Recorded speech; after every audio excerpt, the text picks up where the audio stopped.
Hello and welcome to All Hands on Tech, where today's leaders talk tomorrow's technology. I'm Daniel Blazer. Last week was Pluralsight Live, our biggest event of the year. As part of the event, we unveiled several new product experiences, and in this episode, we are taking you inside their development. I had the pleasure of speaking with 3 different team members about how they helped these products come to light, what challenges the teams faced, and much more. I think this episode will prove interesting, not just for those looking to learn more about our new experiences, but for anyone who builds products and wants to get a glimpse inside Pluralsight's development process. First, you'll hear my chat with Lilac Mohr, who's the engineering manager for Pluralsight Flow. Next, I speak with Josh Garcia, who's the project manager over Priorities. And lastly, you'll hear me speak with Jon Ng, who's project manager for Cloud Labs. Thank you so much for joining me today, Lilac. I'm really excited to learn just more about the development process behind delivery module and hopefully, what kind of value that's going to be able to bring to our customers. Just to kind of get things started, can you talk a little bit about what delivery module is and how it improves the overall experience of Pluralsight Flow? Yeah, absolutely. But before I dive into the Flow delivery module, I'd like to address the topic of why software engineering teams should even care about delivery in the first place. Absolutely, yeah. Yeah, and early in my career, I had an experience that really framed the importance of delivery for me. So let's go back 2 decades to the year 2000. I was a member of a 10-person team that was working on developing a project management system for the architecture, engineering, and construction industry. And we were all talented software developers and really enthusiastic about building this new product from scratch. And our project manager found a white paper about the process that NASA uses to develop software, and that's what we followed. At the time, the waterfall methodology was what everyone was using in the industry. So nobody on the team spoke up and said, hey, we're building a project management system, not sending people into space. Maybe we need to rethink this approach. So here's what we did. We wrote documentation, lots of it. We created detailed work breakdown structures. We learned new technology. Enterprise Java beans were the big new thing at the time. And we tested our architecture with some proofs of concept. And we did this for 12 months. At the end of the entire year, we had hundreds of pages of documentation. We were all experts at writing EJBs, and we had delivered no working software. Well, we were all called into a big conference room and told that the project was canceled. And 2 of our team members had been let go. And I often wonder if things would have happened differently if we had released something, anything. There's a famous quote from the founder of LinkedIn, Reid Hoffman, that goes, if you're not embarrassed by the first version of your product, you've launched too late. So now you can also say this was the .com era, projects were getting canceled all the time, no big deal, it happens. But this experience really hit me at a personal level. It made me realize that there's a big disconnect between the engineering team and the business.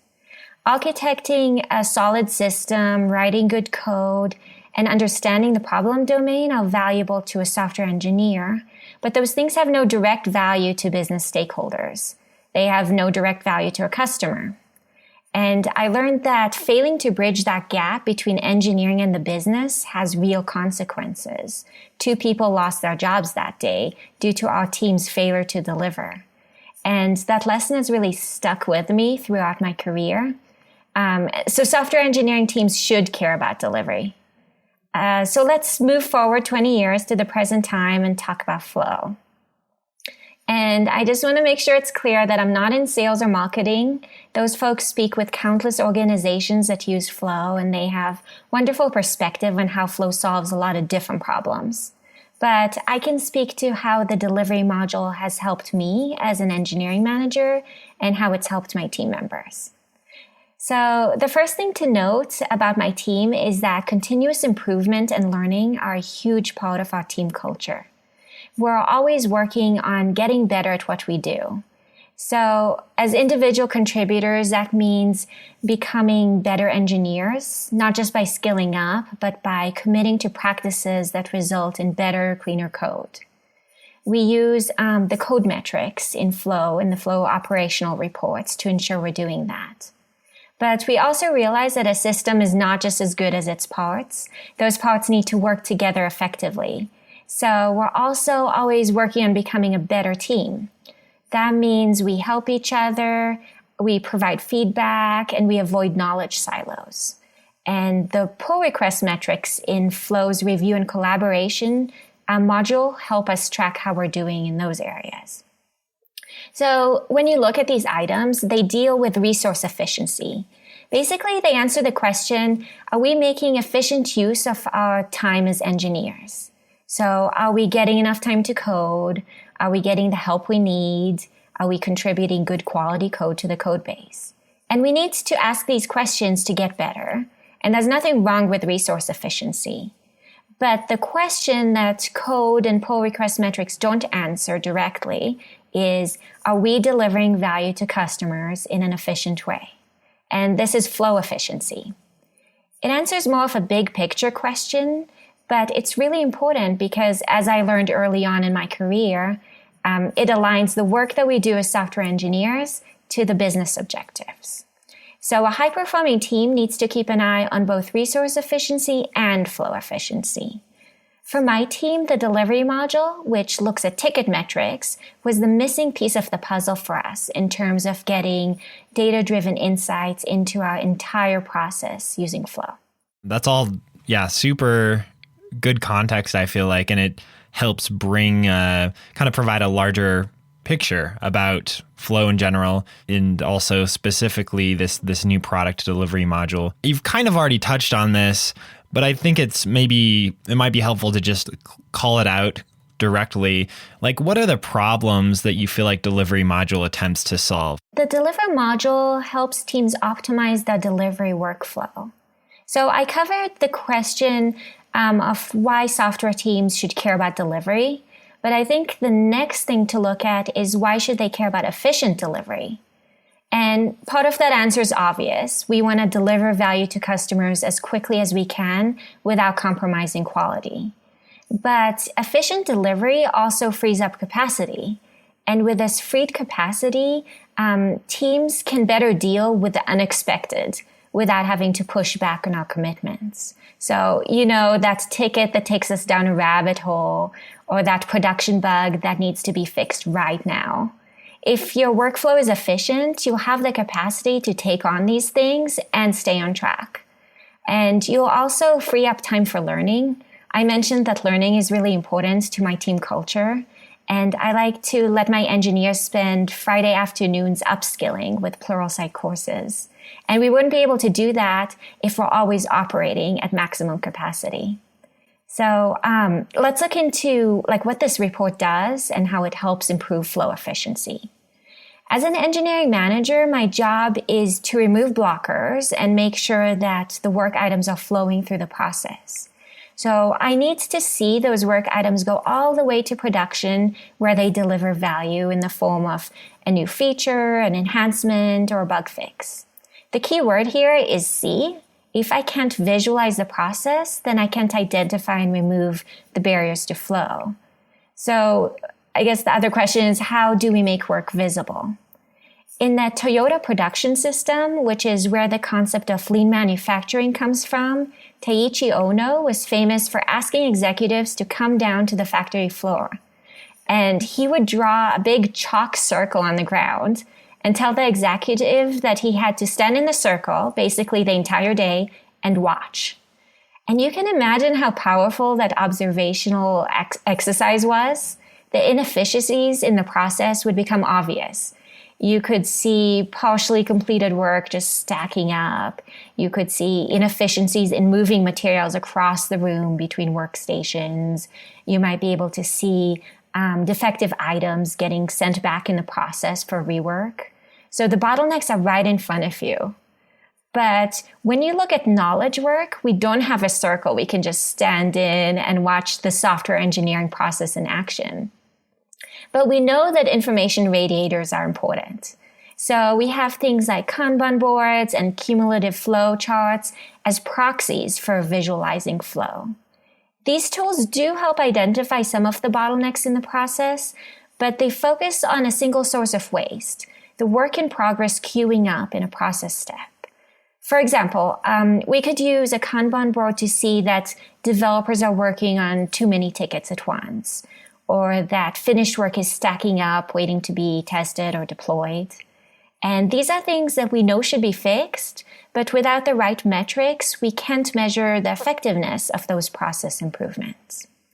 And in addition, if we only focus on a single source of waste, which is work in progress queues, we'll miss the opportunity to improve all the other types of inefficiencies in the process. And this, in a nutshell, is the problem that Flow Delivery Module is trying to solve. The delivery module lets you create a value stream map of your process. And I found that this is a great way to identify all the activities that happen from when a ticket is first created until it either gets canceled or deployed to production. And in this stage, we ask customers to also identify which of the activities are necessary in creating value and ensuring quality, and which are just wait time or non-value added time. And as an engineering manager, one indicator that we have a flow efficient process is if the ratio of value added time to total time to get a ticket across the finish line is high. And the delivery module reports, we have two metrics that let teams track this flow efficiency. We have the cycle time, which tells you how long it takes a ticket to move from when it's handed to an engineer to when it's deployed to production. And we also have queue time, which is the time tickets are sitting in waiting states.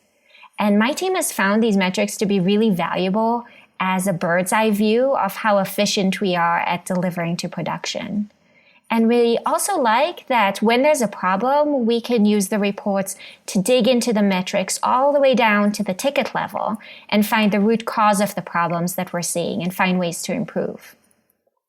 So that's not all we provide. Another source of waste in the process is backflow. Something that always bothered me about Kanban boards is that you can use little dots to note how long a ticket has been in its current state, but you completely lose a ticket's history when it transitions to a new state. For example, I could be looking at a ticket that's recently entered an in-progress state, and everything looks good.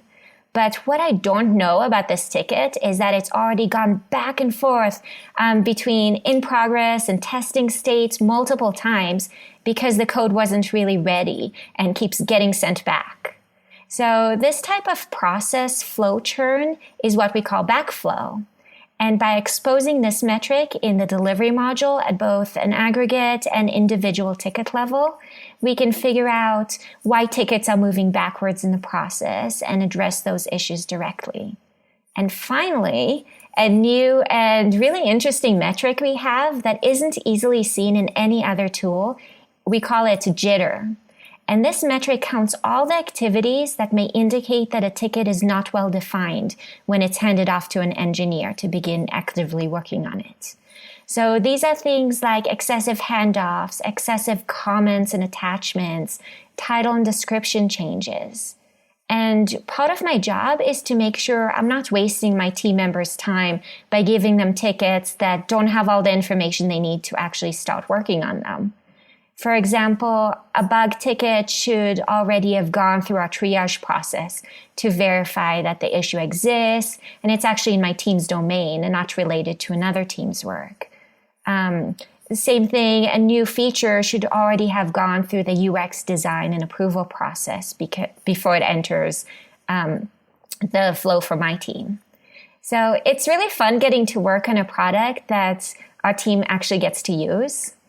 Previously, our retrospective meetings were mostly based on gut feeling, and when we got to use our own retrospective reports, it really reinvigorated these meetings because we had a data-driven way of talking about our process and measuring our continuous improvement efforts. It also uncovered some major problems with delivery that we were oblivious to. This is exactly what we're trying to achieve with the delivery module. Yeah, I guess I didn't think about that before, but it is really cool that as you're developing this product, it can directly impact the efficiency of the further development of the product in a way, right? It's very cool, kind of self-supporting, I guess, in a way. Yeah, it's like an instant feedback loop. Yeah. My next question, this is kind of a two-part question, but approximately how many people were working on this product within Pluralsight? Like how many people are on the team, and how long ago did the team start working on this? Yeah, we have 5 engineers dedicated to the ticket delivery bounded context. I lead the engineering team, but I also contribute code myself as necessary. We also have a product manager and a UX designer for our team. And then getting the delivery module completed was definitely a larger effort with significant contributions from our data pipeline team, DevOps, and another feature team that was paving the way with some new architecture that my team was using. And then to answer your second question, we've been discussing the delivery module with customers and gathering requirements for a very long time. Actually, I'm not going to tell you exactly how long because it's almost embarrassing how many months were spent thinking about this module before we actually had the opportunity to start working on it. The challenge we have, just like all companies, is fitting everything we want to do onto a roadmap. That involves prioritizing features and enhancements, but also balancing that with initiatives to pay off technical debt so we can continue getting new functionality out to customers in the future. My team began working on the delivery module at the end of Q1 of this year, and we had that interesting challenge delivering this new module while the Flow organization was going through an architectural transformation. This transformation involved moving from a monolith to a bounded context model with distributed data streams.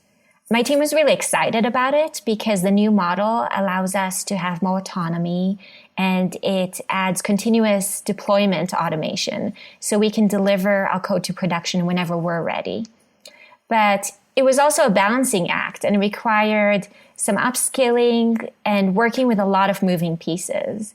And we were able to put in these architectural changes and deliver the ticket log, which is half of the delivery module, at the end of June. The retrospective report came fairly soon after that, even though it was more complicated.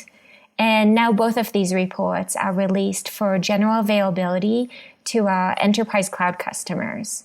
So to answer your question directly, we kicked off development of the delivery module about 7 months ago, but there's a big asterisk next to that answer. I feel like a lot of times the most successful, whether it's a project or, developing an actual product or whatever it is, like there is a lot of time spent just thinking about it before you even really dive in. You kind of have to go through the whole thing multiple times in your head, talk about it. And but like you said, that can take some time, but that can also be like the most important part of the project. Exactly. It makes sure that you're building the right thing. Very good. Yeah, you put it a lot more succinctly than I did, but yes. So you kind of touched on one of them, did the team run into any other notable challenges during development? And was there any functionality that had to be changed or even put on hold? So the original plan was to first get the ticket log report released for general availability and then get the retrospective report out by the end of the year. And after ticket log went to beta, we heard from customers that they loved the new metrics and they were able to use the ticket log to identify, those problem tickets. But they were really craving aggregate reporting. So they could do things like compare the last sprint to previous sprints and see how they're tracking towards flow efficiency goals with that big picture view. So in August, we decided that we should get the retrospective report out sooner, and we committed to an October release date. And that would only give us about a month and a half to get a new report out to beta, which is only a fraction of the time we were originally planning on. So my team was really excited about taking on that challenge. And I feel like this was a true test of our agility and our ability to deliver. I want to say I have 5 kids, and they've taught me a lot about servant leadership. And I know that when I change plans on my kids, for example, telling them to get off video games sooner so we can go to grandma's house, they freak out. But change isn't just difficult for kids. It's hard for everyone to throw out a plan and pivot. And I was so happy to see my team completely on board with this new release schedule that was basically cut in half. And as a lead on this project, I wanted to ensure that we were successful and that my team members would not be overworked and burn out. So the detailed specs that our product team had written up for the retrospective report were amazing. It could easily have been multiple years of work for my team to develop everything detailed in that grand vision. But I had learned my lesson from that project that was canceled many years ago, and I wasn't going to make the same mistake again. So we had to figure out the minimal viable product, the MVP. Basically, that just means identifying the features that would add the most immediate value and then delivering those first. Since we use the product ourselves, it's easy for me and my team to identify what we really wanted to include in it.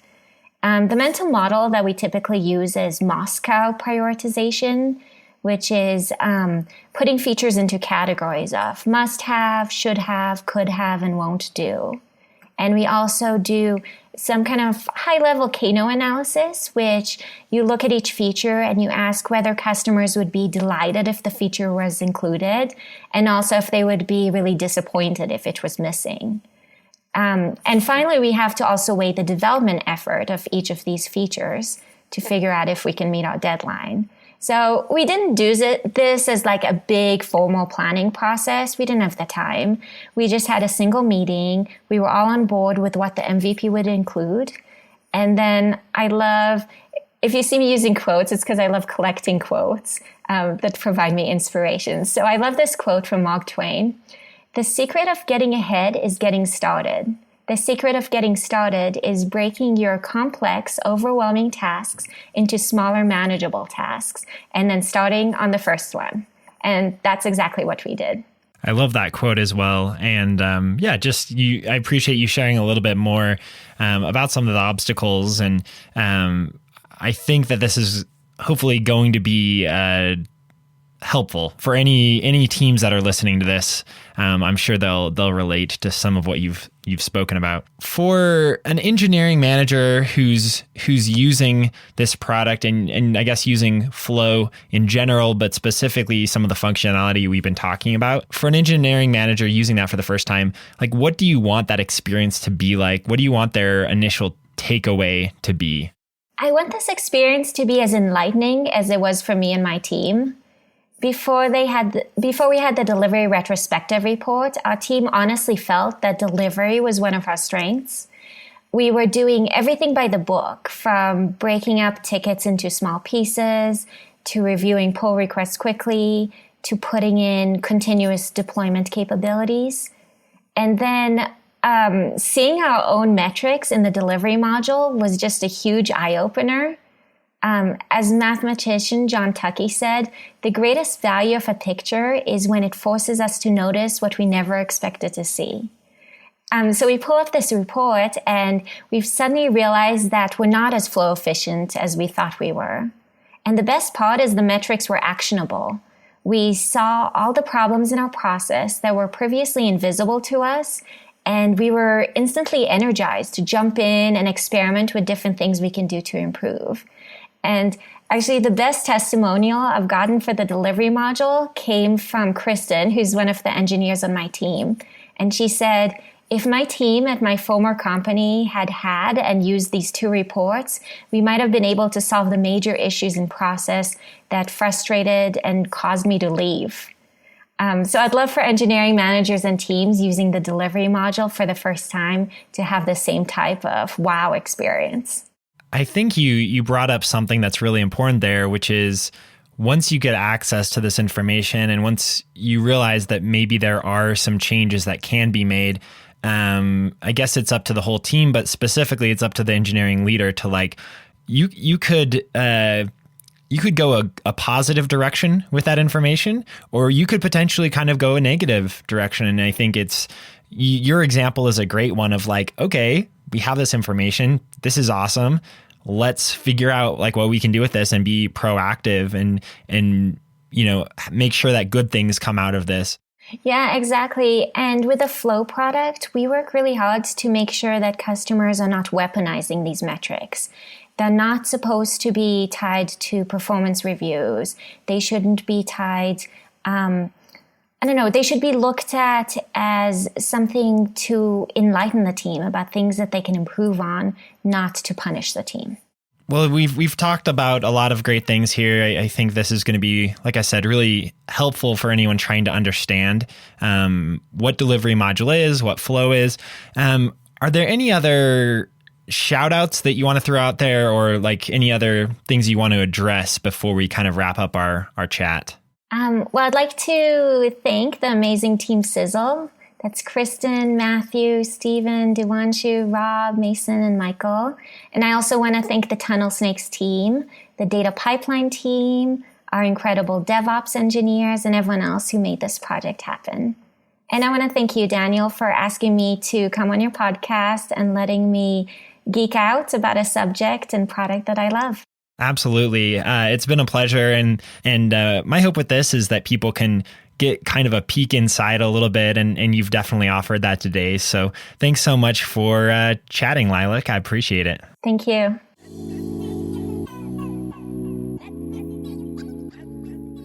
Thanks so much for joining me today, Josh. I'm really excited to learn more about priorities. I guess first question that I had for you is, can you kind of just give us a brief explanation of priorities, and then also kind of how it incorporates existing Pluralsight products? Yeah, absolutely. Happy to be here.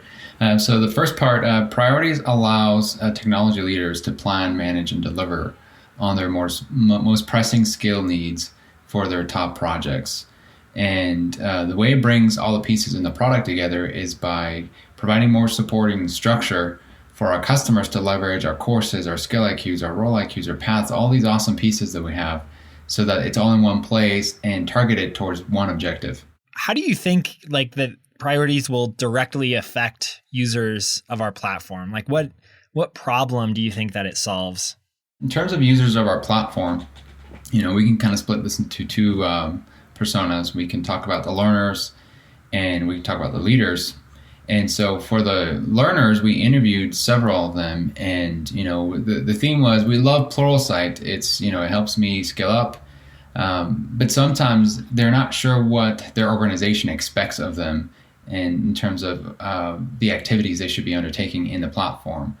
So that was a theme that we picked up from talking to learners, is they would like more guidance around their company's goals and specific skill areas that they can target. And there's a dual benefit for the learners here. Is one, they optimize the learning time, which is already limited. That's a theme we hear across the board, is it's hard to make time for learning. Wouldn't it be great if I know specifically which skills are going to be the highest impact for the business, and I'll target those.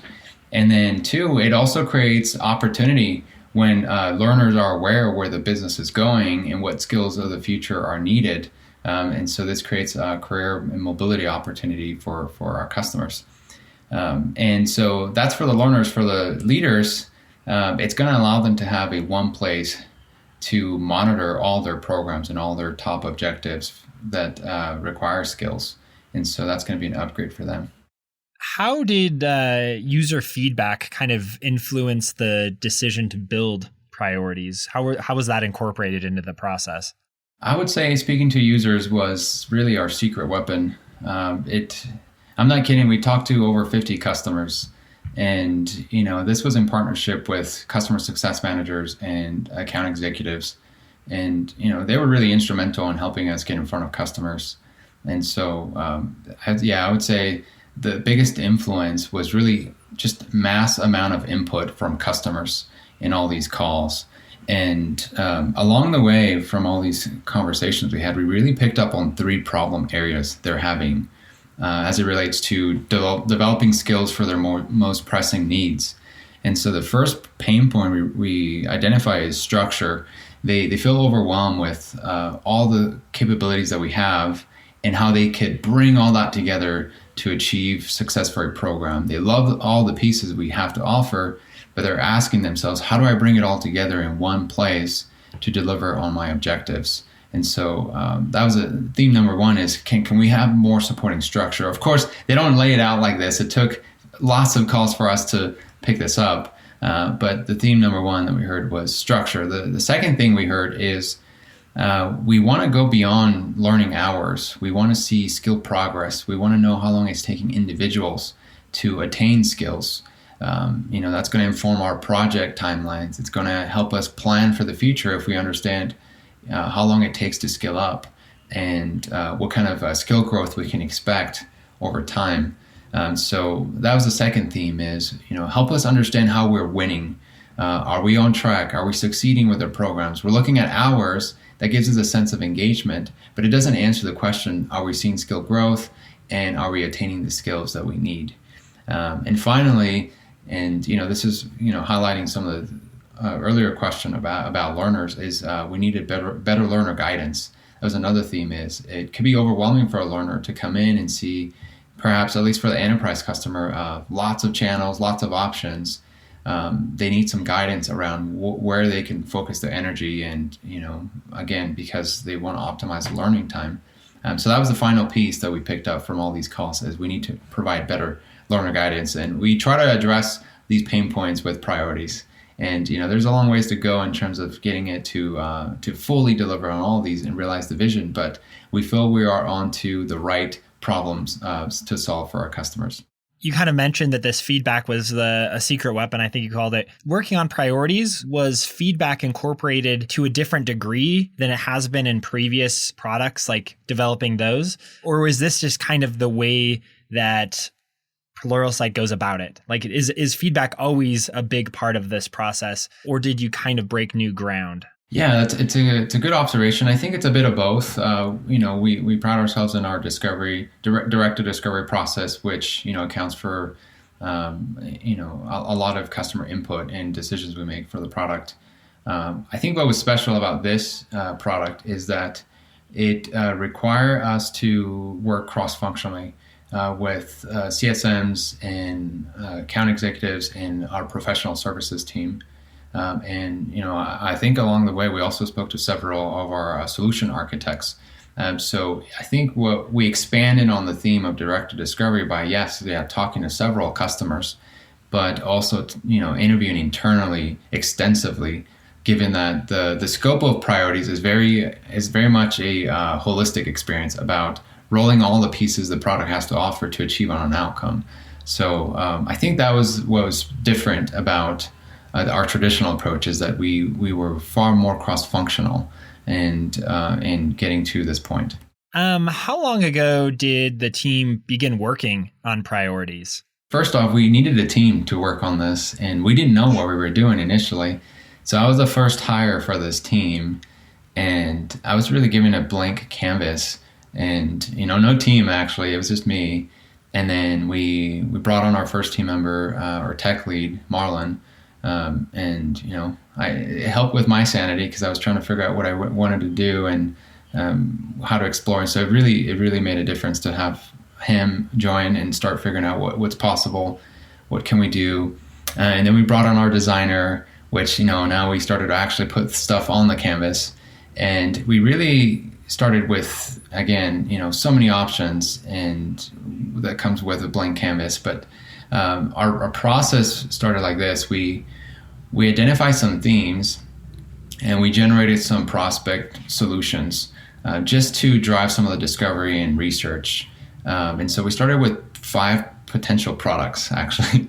It was overwhelming, and we were scratching our heads like, which of these 5 could we do? And are we even looking at the right 5? Maybe.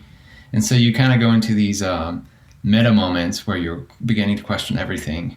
And I think that was healthy. It helped us see things from a fresh perspective, not being grounded or biased by what already existed in the product.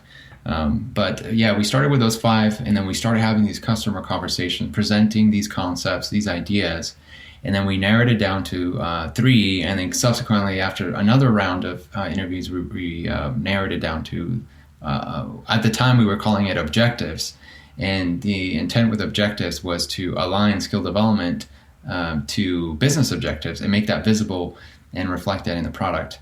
For more feedback, we realized, this priorities make sense, has a name. But we set up a prototype, and then we went back to customers and, used that prototype to confirm that we were on track. And we started a beta program, and we worked with about 5 to 10 customers during that process. And this was summer of this year, but we started mid last year, actually. So kind of to get a sense of timeline, we started building the team last year during the summer. By fall, we had an idea of where we wanted to go. By winter, like our Christmas time, we knew we needed to get this prototype out and start testing and actually validating our assumptions. And by March, we were starting our beta program. And in that beta program, we were able to actually, customers can say things that they want, but then you can actually give them to them, and then they don't really know what to do with it. You actually need to get in the trenches with the customer and solve the problem. And sometimes the product is just part of the equation. It's a lot of it is actually getting in the trenches with the customer and getting very clear around the problem. And that's what we did with the beta program. Is we worked very closely with 10 customers, one of which we highlight at Pluralsight Live. It was Verizon. And that was tremendously helpful in confirming some of our assumptions and confirming the solution, specifically around those 3 problem areas that we talked about: the structure, the metrics, and the learner guidance. And the prototype was, bare bone. It's what we call the minimum viable product. You'll hear that a lot when you go to these Medium articles. And that got us started in like the right path for what the product needed to evolve to.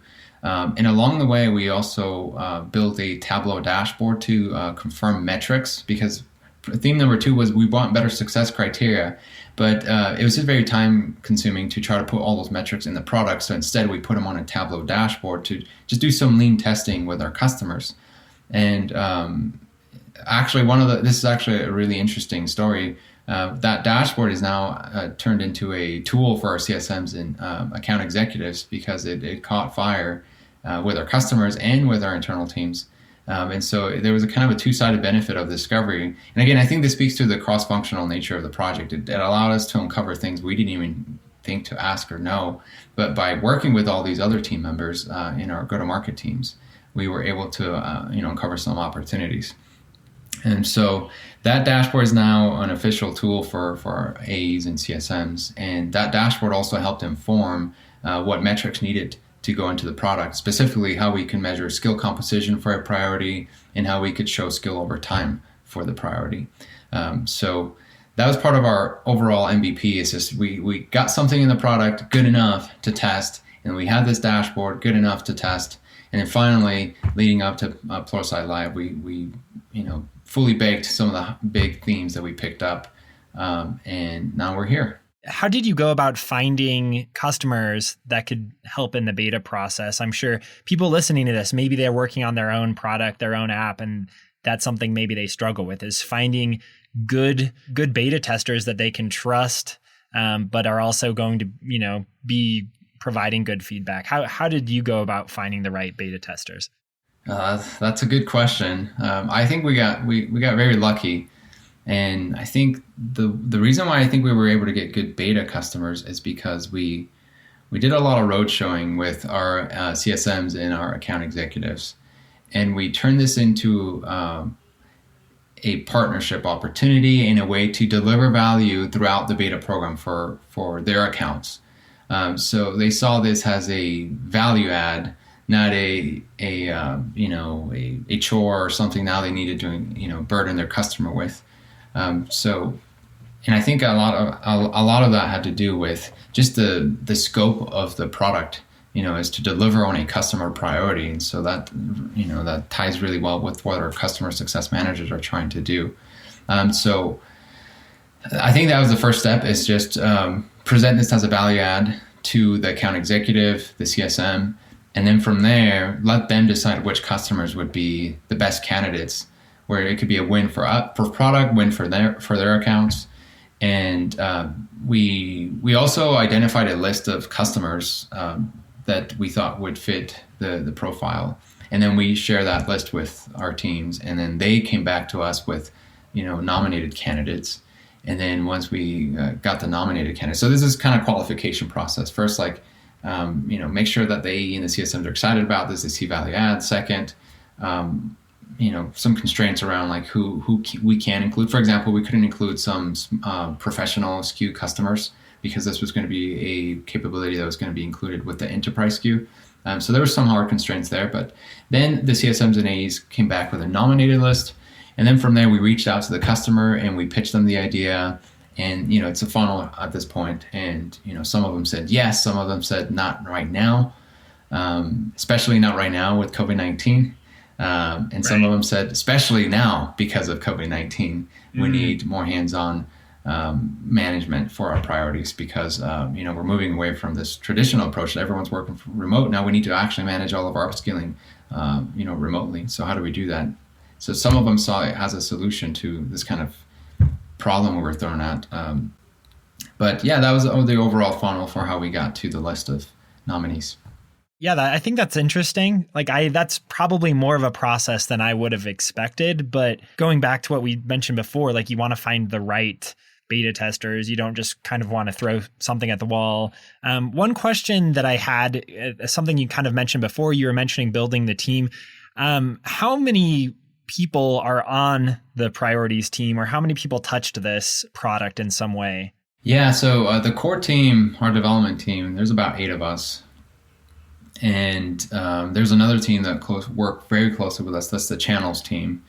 And there's about 8 of them. So that's 16 of us. That was like really hands-on, like doing the actual building of the product. But in terms of the broader team, I actually made a list of everyone, and it was like 35 individuals who were instrumental in helping us get here. And it was great to involve everyone because, at least in my role, I'm not here to have the best ideas. I'm here to synthesize the best ideas that everyone else has.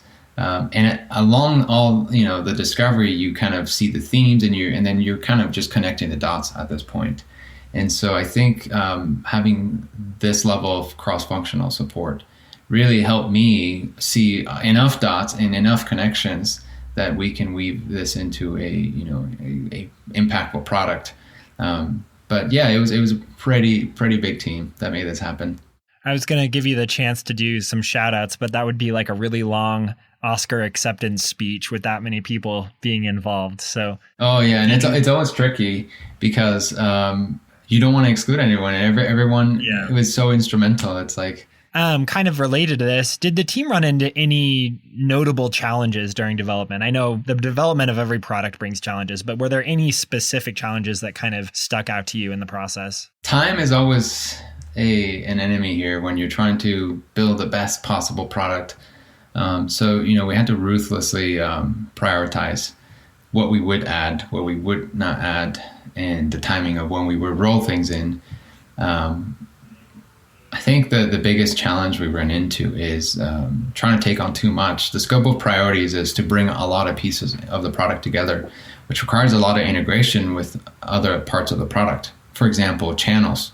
We wanted to introduce the ability to group channels into channel groups. We realized a lot of enterprise customers were creating hundreds of channels, and a lot of those channels had some theme to them, and they could be grouped for that theme, whether it was a role or a domain, as an example. And we initially undertook the work to build channel groups, but in the prototype phase, the beta test, we realized that channel groups could become far more than what we initially thought it should be, and that our team was not the best team to handle channel groups. The channels team was the best team to handle channel groups, which when I say it like this in hindsight, it's like, oh, duh, you should have done it that way. But yeah, we had several planning sessions, and we had our reasons for why it made technical sense and timely sense for our team to do it. But after doing the beta and actually confirming use cases with the customers, getting their feedback, we realized we needed to take 2 step backs to move faster.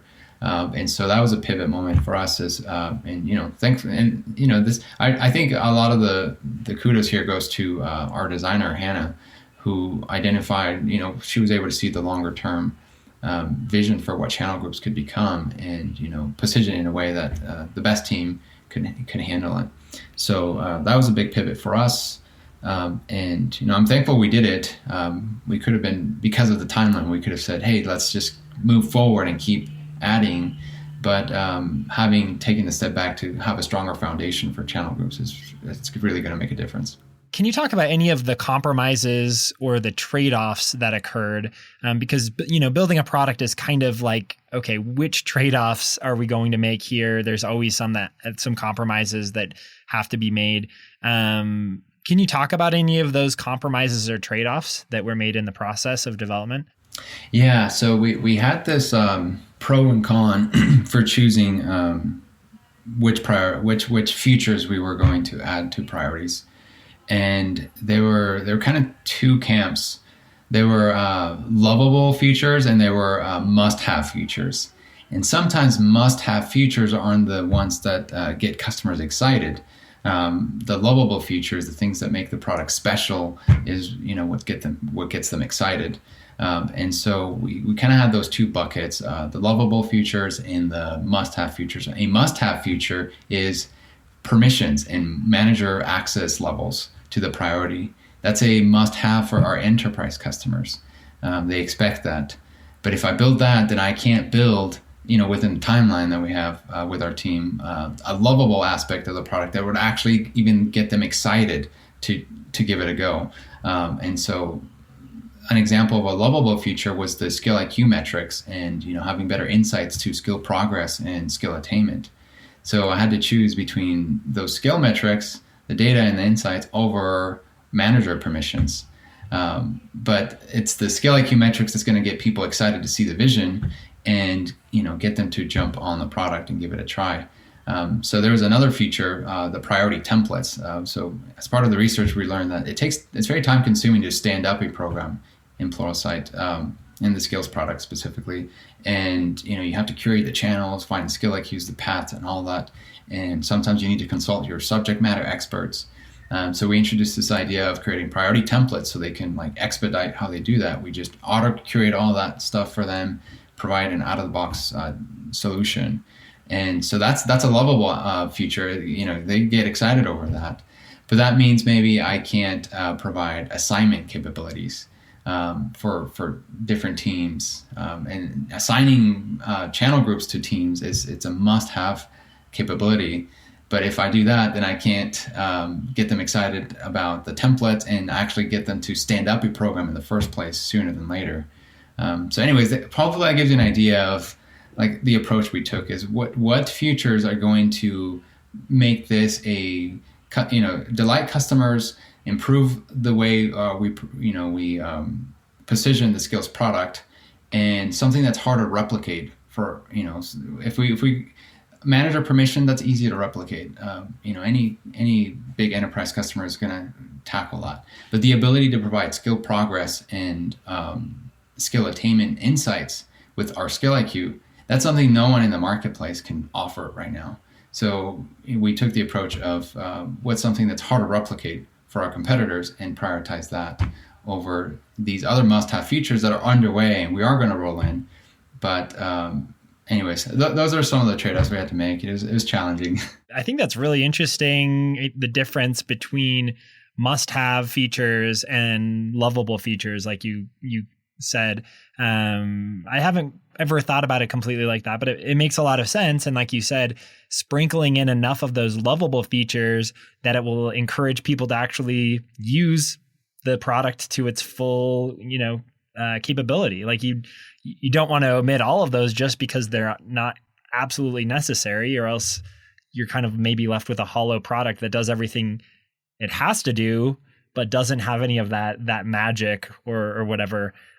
What factors were used to break the stalemates as you were kind of trying to decide on these trade-offs? Like, was it just a team decision? Everyone kind of voted, or how did you go about deciding one thing over another thing? Again, because we did so many customer calls, I was able to sprinkle in questions like, out of these, which one do you like the most? If you could have this one now versus this one later, which one would you want now? And we heard things like, oh, I need the template. That's actually going to help me stand up to priority in the first place. I guess assignment, I could assign people differently and I could just communicate how they're assigned through email. So there were ways to mitigate these like must-have features by with some other kind of action. So the assignment piece could be overcome by just communicating to the learners which channels they needed to work on, and then the manager permission piece could be mitigated by just making sure that we started with people who had the admin permission, which oftentimes for the customers we were focused on, that's good enough to get going. I think that was one of the things we realized is, do we have a way to overcome the future that we don't have now to achieve the same outcome that we're after? And if the answer was yes, then, we felt better about putting that on hold and waiting to release it after. But if a feature like templates is something that's going to make a very big difference on our adoption approach, then, we would prioritize that. But all of this was just, input from customers, input from our account executives and our CSNs who, were very helpful in helping us make this decision. But it ultimately came down to a judgment call. And, that's always nerve-wracking because you have to make decisions with imperfect data. And, no data exists on this product because it doesn't exist yet. So you have to make some calls. And that's the framework we used to make it happen. I think that kind of leads to my final question that I wanted to ask. How is Priorities going to evolve over time? It sounds like there are still some additional features that you want to add. Can you, I know you don't want to maybe talk about those in detail, but can you kind of talk about the evolution of this product? Yeah, so I mean, we did mention some of these must-have enterprise capabilities that we're super aware of, and they're very present for us. The expectation our customers, especially our enterprise customer, has is very high, and so we do have a list of set of features to accommodate for that. The theme there is customization, flexibility, better control. All that's on a roadmap. But where we see the bigger picture for Priorities is at integrating horizontally with other experiences. The theme for Priorities is delivering on some major business outcome that is tied to skill development. And our experience along Priorities, the app alone can't do that. It's going to be a combination of connecting several experiences on the learner side and on the leader side to bring about the holistic experience. So the bigger items we need to tackle is how we're going to integrate with the rest of the experience. We don't want Priorities to be this siloed experience. It needs to play really well with the rest of the ecosystem. And there's plenty of examples out there in the marketplace. I mean, you can think of Apple is the obvious one. Things are seamlessly integrated, and we need to get to the place where we could do similar integrations with our experiences in the product, where they all play together to achieve some business outcome. So that's the big piece we're going to have to tackle with the rest of the product organization. Makes sense. And I just want to thank you so much, Josh, for sitting down. This has been really informative, both for people that are wondering what Priorities is and how it works, but also for people who are building their own products and they're just trying to understand what how a company like Pluralsight attacks something like this. I think this is going to be interesting to people for a lot of different reasons. So thank you. Yeah, you bet. Thanks for having me.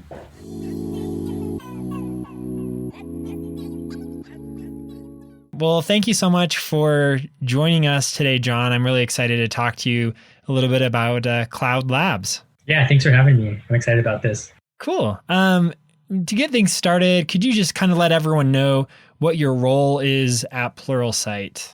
Absolutely. Yeah. So I'm a product manager and specifically for the labs experience. So I work with a cross-functional team and many stakeholders in the company to essentially discover pain points for learners, figure out ways to align those with business needs and strategy, and essentially create products. Could you provide brief overview of Cloud Labs? Because once this episode comes out, it will have just been announced a few days prior. So I'm sure not a lot of people completely know what it is yet. So this is kind of the opportunity to explain that. Absolutely. So Cloud Labs are really an experience where those seeking to skill up in cloud skills can learn by doing. So it's really a hands-on learning experience in a safe, secure sandbox environment. So beyond, say, watching a video on how to do something, the learner can actually try it out themselves and practice the skill. And today we have over 100 AWS labs on our platform for learners, and we're currently working on Azure labs, and we also have labs for Google Cloud via our Quick Labs partnership. What went into the decision to build Cloud Labs? Yeah, so there's a few different aspects that went into the decision. So one, we identified that enterprises have a very prominent need to scale up their teams in order to reach business critical objectives like cloud migration, modernizing cloud infrastructures, decreasing on-prem costs, and building a scalable multi or hybrid cloud strategy. Second, we constantly hear from our learners that they want more hands-on learning experiences. They want a way to actually try and practice the things they're learning in a low-stakes environment. And from our data, we also have seen a correlation between higher overall engagement levels on our platform and those who utilize the hands-on learning experiences that we offer. Third, I'd say from our authoring community, we actually identified that authors themselves were actually already creating lab-type experiences in their cloud video courses as an effective way of teaching. However, there was no real way for learners to easily jump into a safe and secure environment. So meeting our authors' content creation needs was also a part of the decision. And I'd say lastly, we know from secondary research from the literature, from learning sciences, that hands-on learning helps bridge the gap between passive learning experiences, such as watching videos or reading text, and really being able to apply skills to real problems. Do you have any just anecdotal info about, you mentioned just like data shows it's a more effective way to learn. Off the top of your head, can you kind of quantify that a little bit, or do you know any other stats about that? Yeah, so the research shows on average, you retain 75% more of your learning if you get time for practice. Oh, wow. That's a lot. So how do you think this will directly affect the users of Pluralsight? Like what problem does it solve for the people that are already using Pluralsight to learn? Yeah, for learners taking these cloud labs, this really will help them gain proficiency in the skills and be able to apply what they're learning to real problems faster and more efficiently. Further, perhaps the most important aspect of cloud labs are the environments that Pluralsight is providing learners. So particularly without such an environment, a learner actually has to use their own credentials and account or a company account. And because services can be really costly and configurations can be timely, this is a huge benefit to the learner that the environment will be set up appropriately for them to learn the specific skill and that they won't incur any surprise costs for themselves or their company from, say, spinning something up they didn't mean to or forgetting to spin a service down.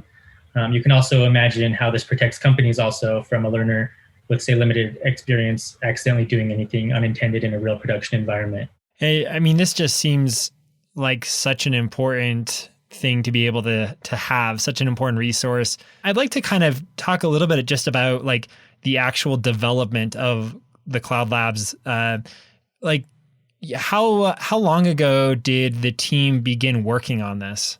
Yeah, so the team really began working on this full force around the start of the year.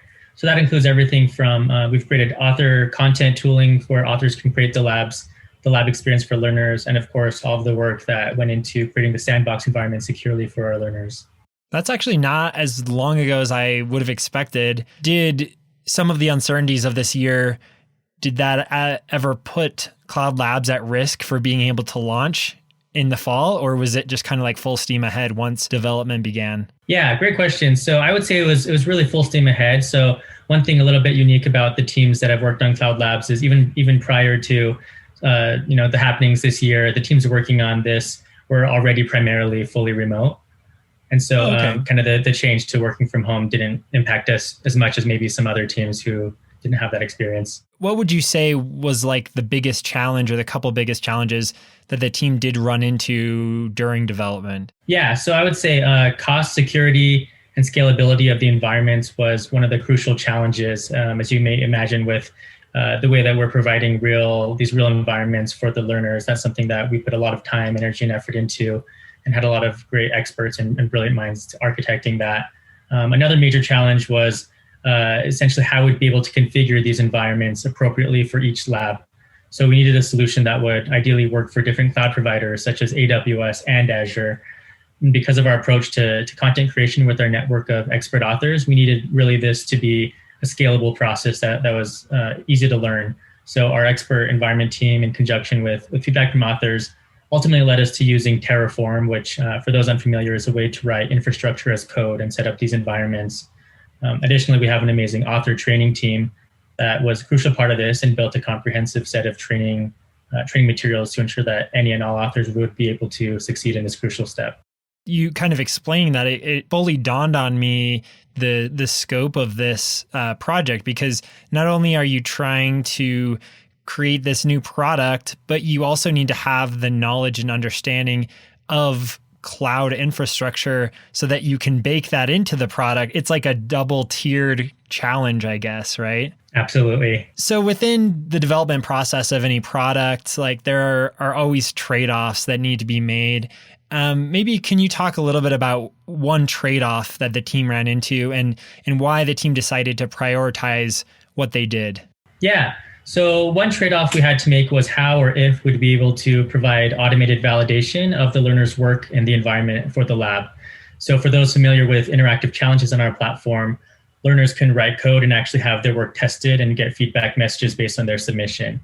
To enable an analogous functionality, though, for Cloud Labs, that was going to be a very large effort, both on the development teams as well as for authors creating the lab. So essentially, we used a combination of this level of effort, the core jobs to be done we were addressing with the product, and business requirements to help us prioritize. And because the guidance essentially for labs is so tightly built into the step-by-step prescriptive tasks and labs, as opposed to the interactive challenges that are more open-ended, we made the decision to prioritize releasing sooner without this type of automated validation of the learner's work. I wanted to ask, this kind of ties in, what's next for Cloud Labs? Like, are there any additional optimizations or updates planned? Is this something that you are thinking about returning to, this trade-off that the team originally had to make? You're like, okay, we bought ourselves some time, let's return to it? Yeah, that's a great question. So the validation aspect of it is definitely something that we'll be returning to and doing some more discovery into. Ultimately, we just want to stay focused on customer needs and what our learners are asking for and what they need. So we'll be doing some more discovery into that. Another crucial thing, so we're also hearing a need and desire from learners and tech leaders for a type of open sandbox. So whereas the environments in our labs are set up for a learner to succeed with a specific learning objective and a set of step-by-step tasks, an open sandbox, by contrast, would essentially be a space where learners could either practice applying skills towards a more open-ended prompt, or even beyond that, simply a place where they can try anything they want quickly and easily. So it sounds like there are a lot of potential things on the horizon then for this. Absolutely. We have a lot of big plans and are excited to iterate on this product. Cool. That's great to hear. Kind of a hypothetical question, but if you're imagining a Pluralsight user sitting down to experience Cloud Labs for the first time, like what do you want? What do you hope their initial takeaway is? Like what that experience feels like for them? Yeah, so I would say I'd hope that they find it to be an intuitive experience that allows them to jump right in and spend their time learning and doing rather than configuring environments or worrying about doing the wrong thing, breaking something, or incurring accidental costs. There's a saying around how good design is invisible. And I really do hope that this lab experience fits really seamlessly into their learning journey and that they can get their hands in there and play around as quickly and painlessly as possible. I've seen so many Pluralsight users talk about how they spend, it's a lot of times it's like their free time or their evenings or whatever trying to upskill. So I think what you just said fits right into that, where it's like we're trying to make that time really efficient for them. If they only have 30 minutes or 45, they can get in and work on those skills rather than, like you said, configuring and trying to just troubleshoot things even to get started. So I really like that a lot. I think this is kind of the last question. I just wanted to give you the opportunity to add any shout outs or anything else that you might want anyone to know about Cloud Labs. Yeah, so I do want to give a major shout out to everyone who helped create the Cloud Lab experience. It really was a monumental effort company-wide. So while there was, I mentioned earlier, a few teams creating the actual product and building that, there were a lot of other folks involved, from people recruiting authors to production editors ensuring the quality. I mentioned the author training, product marketing, and all of our partners. So I've loved the opportunity to build and co-create with so many of the people here. Additionally, we're a team that practices human-centered design, and hearing directly from our users is absolutely crucial. So thank you to all of our learners and tech leaders who gave us their time graciously over the past few months to essentially provide us insights on the problems they were facing and feedback on the actual product experience. That's great. Well, thank you so much, Jon, for speaking with us a little bit. And I hope this has been informative, not just about Cloud Labs, but also a little bit about how our teams at Pluralsight work and how we kind of tackle problems and whatnot. Awesome. Thanks so much for having me. We're excited to hear about how people experience the labs.